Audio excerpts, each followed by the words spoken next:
Then I knew he spoke the truth about being in hell, for when liquor does not take hold, the soul of a man is rotten in him. But me, being such as I was, for what could I say to him? Diamonds and pearls, he began again. Diamonds and pearls I've thrown away with both hands, and for what have I left? Oh, for what have I left? He was shaking and a-trembling up against my shoulder, and the slugs were singing overhead, and I was wondering whether my little boy would have the sense enough to keep his men quiet through all this firing. So long as I did not think, says Love-O-Woman, so long as I did not see, I would not see, but I can now what I've lost, the time and the place, he says, and the very words I said when it pleased me to go off alone to hell.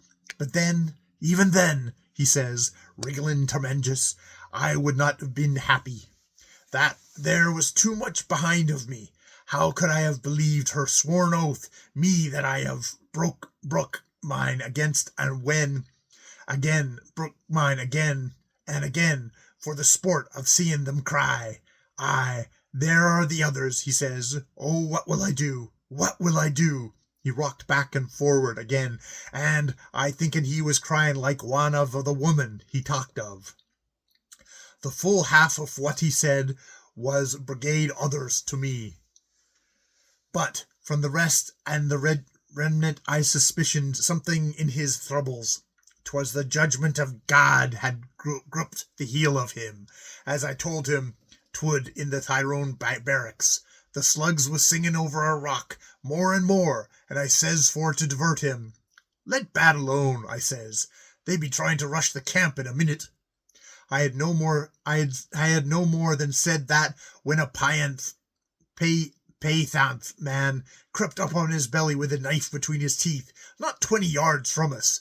Love-O-Woman jumped up and fetched a yell, and the man saw him and ran at him. He'd left his rifle under the rock with the knife.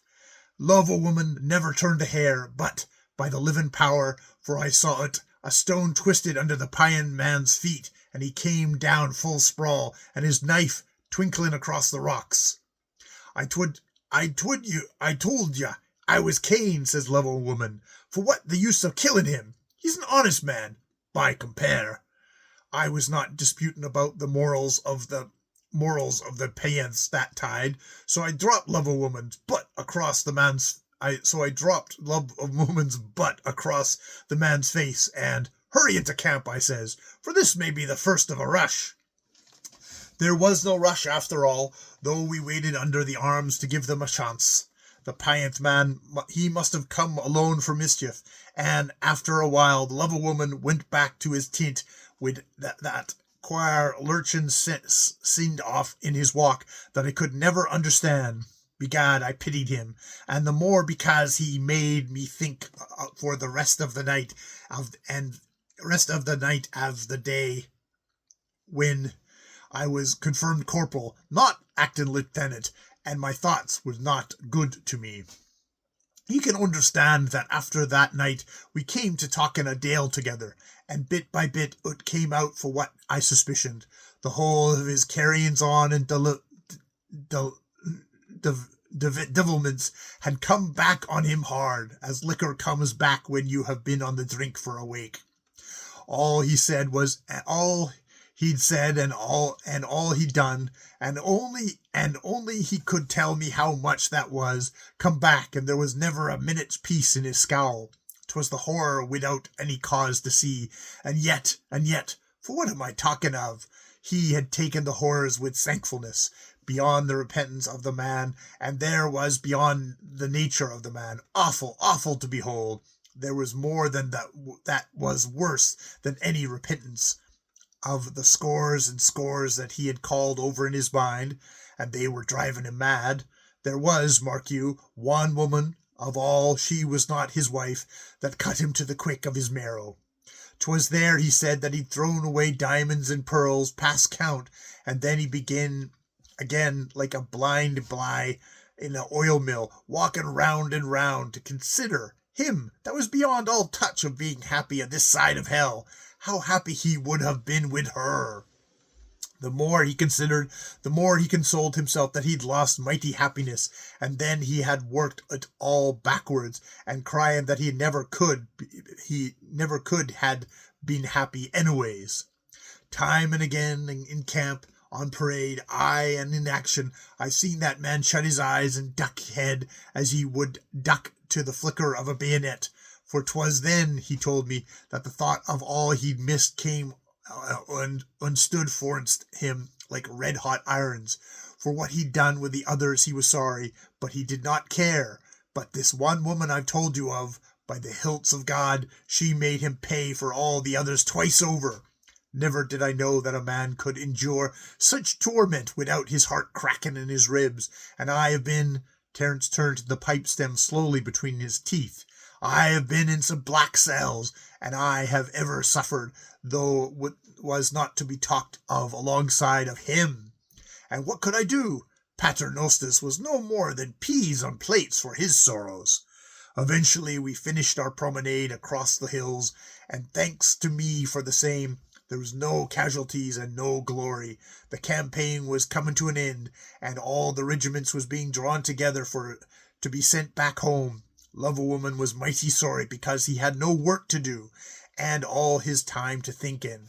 I heard that man talking to his belt plate at the sidearms when he was soldiering them, all to prevent himself from thinking, and every time he got up after he had been setting down or went from the halt, he'd start with that kick and traverse that I told you of, his legs sprawling all ways to once. He would never go to see the doctor, though I told him to be wise. He cursed me up and down for my advice, but I knew he was no more a man to be reckoned with than the little boy was a commanding officer, so he let his tongue run if it ainst him. One day, 'twas on the way back, I was walking round camp with him, and he stopped and struck the ground with his right foot 3 or 4 times doubtful. For what is it? I says. Is that ground? He says, and a while I was thinking his mind was going, up comes the doctor, who'd been anatomized a dead bullock. Love-a-Woman starts to go on quick, and lands me a kick on the knee while his legs was getting into marching order. Holds on there, says the doctor, and Love-a-Woman's face, that was lying like a gridiron, turns red as brick. Tension, says the doctor, and Love-a-Woman stood so. Now shut your eyes, said the doctor. No, ye must not hold by your comrade. 'Tis all up, says Love-a-Woman, trying to smile. I'd fall, doctor, and you'd know it. Fall, I says. Fall at attention with your eyes shut? For what do you mean? The doctor knows, he says. I've been hilt up as long as I can, but begads I'm glad 'tis all done. But I will die slow, he says. I will die very slow. I could see by the doctor's face that he was mortally sorry for the man, and he ordered him to hospital. We went back together, and I was dumbstruck. Love-a-Woman was crippling and crumbling in every step. He walked with a hand on my shoulder, all slewed sideways, and his right leg swinging like a lame camel, me not knowing more than the dead for what ailed him. 'Twas just as though the doctor's word had done it all, as if the Love-a-Woman had been but waiting for the word to let go. In hospital he says something to the doctor that I could not catch. Holy smoke, says the doctor, and who are you, to be giving names to your diseases? 'Tis again all the regulations. I'll not be a private much longer, says Love-a-Woman in his gentleman's voice, as the doctor jumped. Thrate me as study Dr. Lowndes, he says, and that was the first time I'd ever hear the doctor called his names. Goodbye, Terence, says Love-a-Woman. 'Tis a dead man I am without the pleasure of dying. You'll come and set with me sometimes for the peace of my soul. Now I'd minded to ask Crook to take me back to the old regiment. The fighting was over, and I'd wore out with the ways of the boys in the Tyrone. But I shifted my will, and held on, and went to set with Love-a-Woman in the hospital. As I have said, sir, the man broke all to pieces under my hand. How long he had held up and forced himself to fit to march, I cannot tell, but in hospital, but 2 days later, he was such as I hardly knew. I shook hands with him, and his grip was fair strong, but his hands went all ways to once, and he could not button his tunic. I'll I'll take a long to die yet, he says, for wages of sin they're like interest in the regimental savings bank, sure, but damn long being paid. The doctor says to me quiet one day, has Ty anything on his mind, he says, he's burning himself out. How should I know, sir? I says, innocent as putty. They call him Love-O-Woman in the Tyrone, do they not? He says. I was fooled to ask. Be with him all you can. He's holding on to your strength. But what ails him, doctor? I says. They call it locomotus attacks us. They call it locomotus attacks us, he says, because, he says, it attacks like a locomotive, if you know what that means. And it comes, he says, looking at me, it comes from being called Love-O-Woman. You're joking, doctor, I says. Joking, he says. If ever you feel that you've got a felt sole in your boot instead of a government bull's wool, come to me, he says, and I'll show you whether 'tis a joke. You would not believe it, sir, but that, and seeing Love-O-Woman overtook without warning, could put the cold fear of attacks on us, cold fear of attacks us on me so strong that for a week and more I was kicking my toes against stones and stumps for the pleasure of feeling them hurt. And Love-O-Woman lay in the cot. He might have gone down with the wounded before, but he's asked to stay with me, and for what there was in his mind had full swing at him night and day, every hour of the day and night, and he shriveled like beef rations in the hot sun, and his eyes was like owl's eyes, and his hands was mutinous. They was getting the regiments away one by one, the campaign being indeed, but sure they was behaving as if never a regiment had moved before in the merry memory of man. Now for why is that, sir? There's fighting in and out 9 months of 12 somewhere in the army. There has been for years and years, and I would have thought they'd begin to get the hang of providing for the troops. But no, every time 'tis like a girls' school meeting, a big Red Bull when they goin' to church. And Mother of God, says the commissant and the railways and the barracks master, for what will we do now?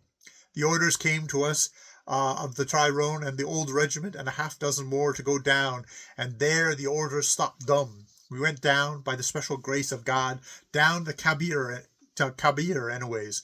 There was sick with us, and I'm thinking that some of them was jolted to death in the doolies, but they was anxious to be killed, so if they could get to Peshawar alive, the sooner. I walked by Love-O-Woman. There was no marching, and Love-O-Woman was not in the strew to get on. If only I had died up there, he says, through the dooley curtains, and then he twist up his eyes and duck his forehead for the thoughts that come and raked him.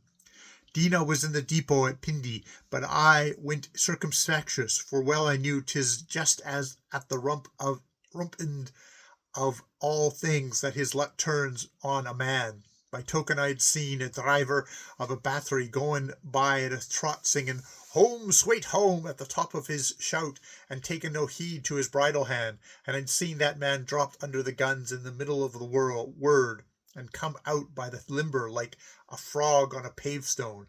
No, I would not hurry, though, God knows, my heart was all in Pindi. Love-O-Woman saw for what was on my mind, and, "Go on, Terence," he said, "I know for what's waiting for you." "I will not," I says. "'Twill keep a little."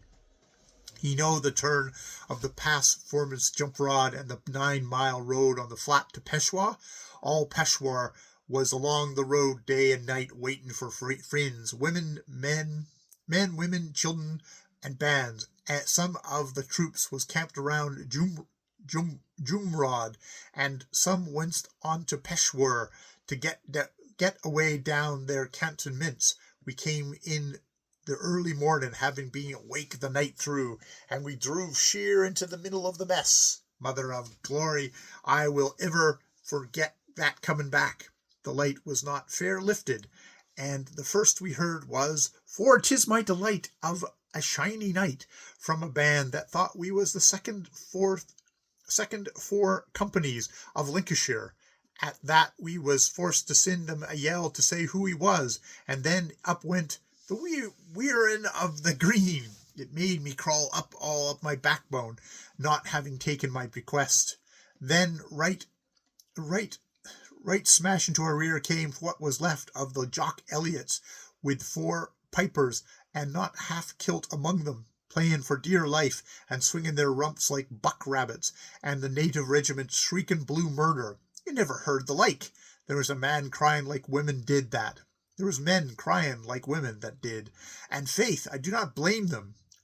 For what bruck me down was the Lancers' band, shining in spick like angels, with the old drum horses at the head, and silver kettle drums, and all waiting for their men that was behind us. They struck up the cavalry canter, and begad those poor ghosts that had not a sound foot in the troop, they answered to it, the men rocking in their saddles. We tried to cheer them as they went by, but ut came out like a big gruntin' cough, so there must have been many that was feeling like me. Oh, but I'm forgetting. The fly-by-nights was waiting for their 2nd battalion, and once it came out, there was the colonel's horse led at the head, saddle empty. The men fair worshipped him, and he died at Ali Mashoud on the road down. They waited till the regiment of the battalion was up, and then, plain against orders, for who wanted that tuned that day, they went back to Peshawar slow time, and tearing the boils out of every man that heard, with the Dead March. Right across our line they went, and ye know their uniforms are as black as the sweeps, crawling past like the dead, and the other bands damning them, let be. They little cared. The Carps was with them, and they had taken us so through a coronation. Our orders was to go into Peshawar, and we went hot foot past the fly-by-nights, not singing to lave the tune behind us. That was how we took the road of the other corpse. 'Twas ringing in my ears, and still, when I felt in the bones of me that Dinah was coming, and I heard a shout, and then I saw a horse and a tattoo lathering down the road, held to ship under women. I knew. One was the Tyrone colonel's wife, old Beaker's lady, her grey hair half flying at her flat round carcass, rolling in the saddle, and the other was Dinah, that should have been at Pindi. The colonel's lady, she charged the head of our column like a stone wall, and she all but knocked Beaker off his horse, throwing her arms around his neck and a blubbering, me boy, and Dinah wheeled left and came down our flanks, and I let a yell that had suffered inside me of me for months, and Dinah came. I will ever forget that while I live. She come on past from Pindi, and the colonel's lady had lent her the tattoo. They'd been hugging and a-crying in each other's arms all the long night. So she walked along with hand in mine, asking 40 questions to once, and begging me on the virgin to make oath that there was not a bullet concealed in me, unbeknownst somewhere. And then I remembered Love a Woman. He was watching us, and his face was like a face of a devil that had been cooked too long.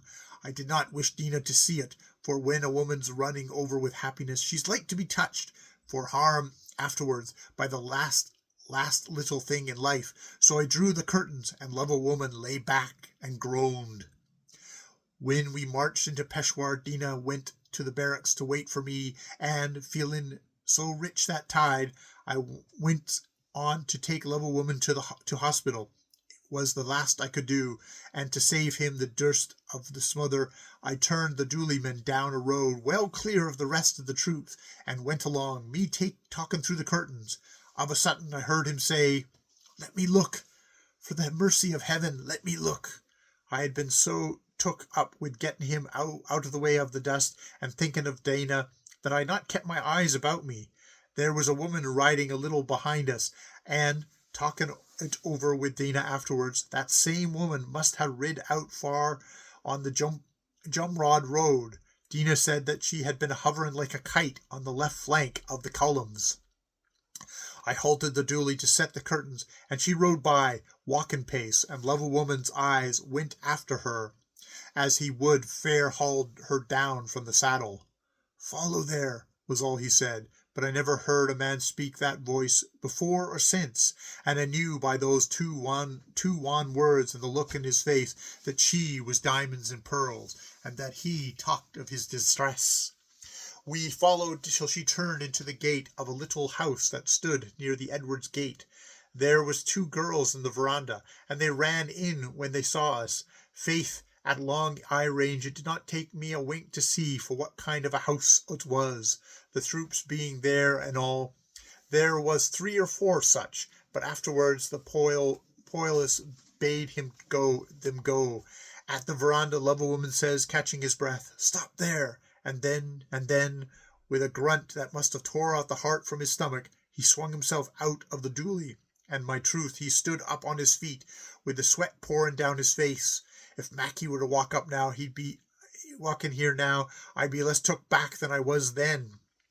Where he had drawn his power from, God knows, or the devil, but 'twas a man walking in the sun, with the face of a dead man and the breath of a dead man, held up by the power and the legs and the arms and the corpses obeying other orders.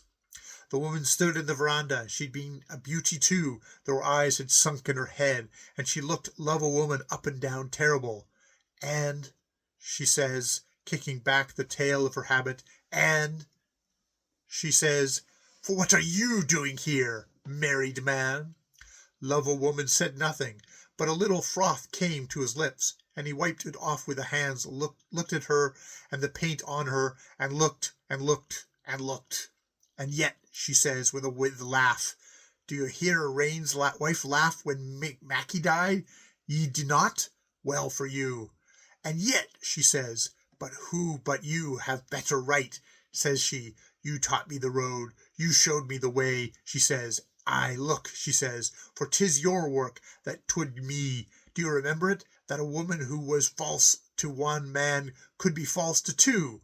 I have been that," she says, "and more, for you have always said I was a quick learner, Ellis. Look well," she says, "for it is me that you called your wife in the sight of God long since." And she laughed.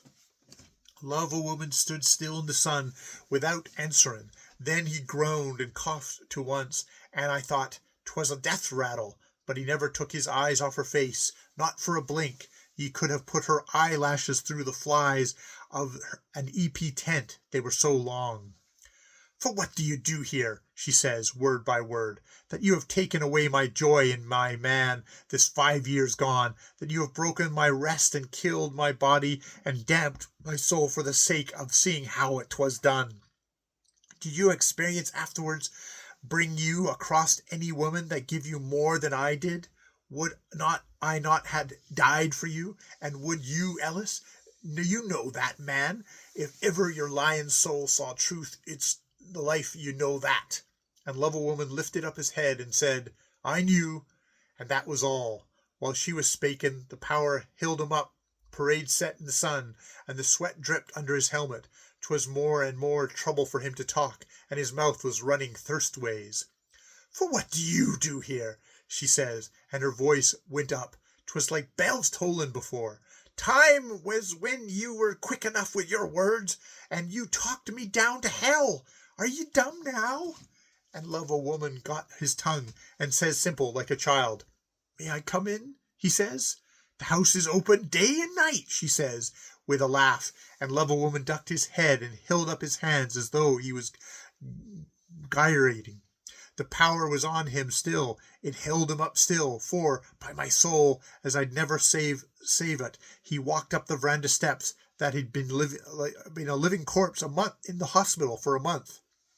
"And now," she says, looking at him, and the red paint stud lone on the white of her face like a bull's eye on a target.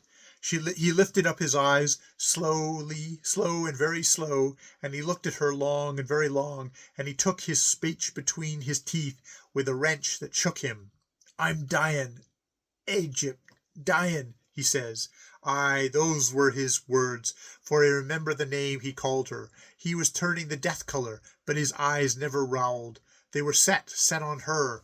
Without word or warning, she opened her arms full stretch, and, "Here," she says. Oh, for what a golden miracle of a voice it was. Die here, she says, and Level Woman dropped forward, and she held him up, for she was a fine big woman. I had no time to turn, because that minute I heard the soul quit him, tore out in the death rattle, and she laid him back in the long chair, and she says to me, Mr. Soldier, she says, will you not wait till and talk to one of the girls? This sun's too much for him. Well, I knew there was no sun he'd ever see, but I could not spake, so I went away with the empty dooley to find the doctor. He'd been breakfasting and luncheon ever since we'd come in, and he was full as a tick. Faith, you've got drunk mighty soon, he says, when I told him. To see that man walk, bearing a puff of two of life, he was a corpse before we left Jumrod. I've great mind, he says, to confine you. There's a deal of liquor running about, doctor, I says, solemn as a hard-boiled egg. Maybe 'tis so, but will not you not come and see the corpse at the house? 'Tis disgraceful, he says. I wouldn't be expected to go to a place like that. Was she a pretty woman? She says, and at that he set off double quick. I could see that the two was in the veranda where I'd left them, and I knew by the hang of her head and the noise of the crows for what had happened. 'Twas the first and the last time I'd ever known a woman to use the pistol. They fear the shot as a rule, but diamonds and pearls, she did not. She did not. The doctor touched the long black hair of her head. 'Twas all loose upon Level Woman's tunic, and that cleared the liquor out of him. He stood considering a long time, his hands in his pockets, and at last he said to me, Here's a double death from natural causes, most natural causes, and of the present state of affairs, the regiment will be thankful for one grave the less to dig. Iswati, he says, Iswati, Privet Mulvaney, these two will be buried together in the civil cemetery at my expense, and may the good God, he says, make it so much for me when my time comes. Go to your wife, he says, go be happy. I'll see to all this all. I left him still considering. They was buried in the civil cemetery together, with the Church of England service. There's too many buryings then to ask questions, and the doctor, he ran away with Major Van Dyce's lady that year. He saw to it all. For what the right and the wrong of Level Woman and the diamonds and pearls was, I never knew, and I will never know, but I've told it as I came across it, here and there in the little pieces. So, for what I am, and knowing for what I knew, that's for why I say this shooting case here, Mackie's that's dead and in hell, is the lucky man. There are times, sir, when 'tis better for the man to die than to live, and by consequences 40 million times better for the women. Hurry up, said Othras. It's time to go. The witnesses and guards formed up in the thick white dust of the parched twilight and swung off, marching easy and whistling.